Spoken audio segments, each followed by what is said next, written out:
All right, it's Way Up with Angela Yee. I'm here with Akeem Woods. Oh, no. All right, and let's get into some Yee tea. First off, let's talk about Iman Shumpert. He was on Club Shay Shay. Of course, he talked a lot about basketball, Kyrie Irving, LeBron James, Dwayne Wade, James Harden. He said Dwayne Wade is better than James Harden. And it's a preference thing, he said, for him. But in addition to that, let's get into the tea of it all.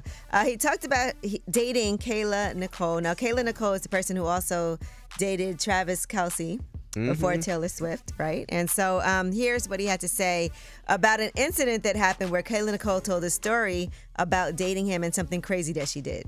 Like, the whole, Kayla, oh, this happened, dated at this timeline, and woo, and I'm just Why like, would Kayla, you bring that up, though? I don't know why she brought it up, honestly, but me and Kay are good friends. It's not like a thing where I'm finna be mad at her because she did that. Like, she low-key was just speaking her truth. It was a funny story, honestly. I don't know why she did it. So the story that Kayla Nicole told was when she was on Angel Reese's podcast, and here is what she initially said. I dressed up. I was dating a guy, and he dumped me through a text message. And he dumped me for this singer/actress who was famous at the time. Lied about it for months, then popped out with her, and it became this public thing. And it was like, oh my God, we love them. Another celebrity iconic relationship. So for Halloween that year, I dressed up as her. I dressed up as that lady for Halloween. The yellow is hilarious. But what made it easy to decipher was people could see who she dressed up as for Halloween. She dressed up as Tiana Taylor. Yeah. And so following the timeline, they knew. You could figure out one. Yeah, 1 + 1 is 2. Yeah, so she was trying to tell a funny story, but in telling that story. But good to know that her and Iman are still friends behind the scenes. Yeah. Of her telling her truth. That yell was hilarious. Of what she did. Now, another emotional thing that happened during this interview was Iman Shumpert was talking about his father and his relationship with his dad, and it was hard for him to even finish the story.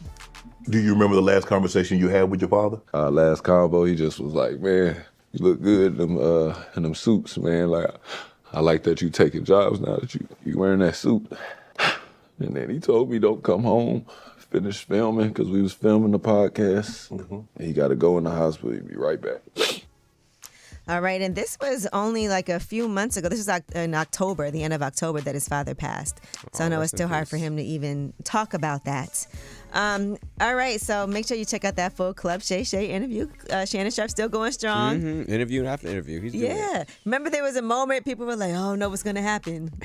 And I mean, he did lose that deal. Keep pushing. He did lose that deal. All right, now let's talk about Chris Bosh. Here's something we did not know since we're talking basketball, NBA players. Chris Bosh recently posted about some struggles that he had, and he didn't disclose what his health issues were, but here's what he said.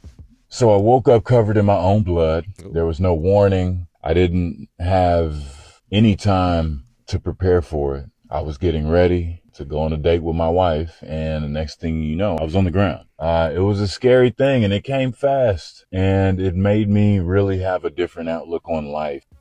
So people are talking about, how Chris Bosh was diagnosed with blood clots. He's had some health issues in the past. I don't know exactly what happened in this situation, but he said he wrote about it.